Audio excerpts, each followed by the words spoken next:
So I will read from my book a couple of samples. One is designed to make you think. It's what I would call the critical thinking section of my book, and another is kind of more of a comical one, bringing up a scripture I'm willing to bet you don't know is there, but will almost make you facepalm when I read it to you.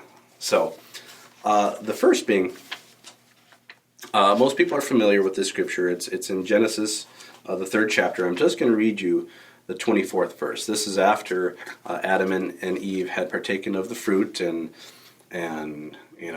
God had told them that I'm going to drive you out of the Garden of Eden. The serpent has deceived you.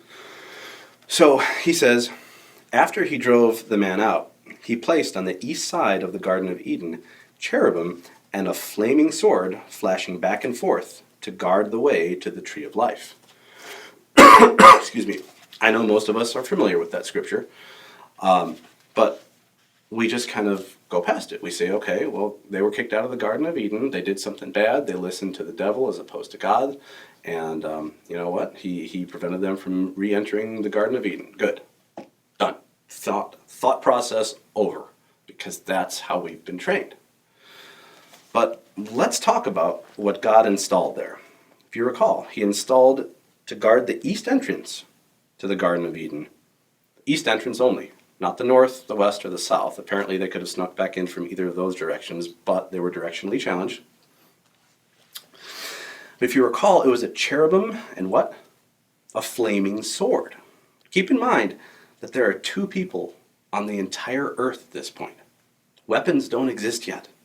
There's no need for territories or protection or war or defense. God may as well have protected the entrance with a snarfblat or a dinglehopper, because Adam and Eve would not have known the difference. But he didn't, did he?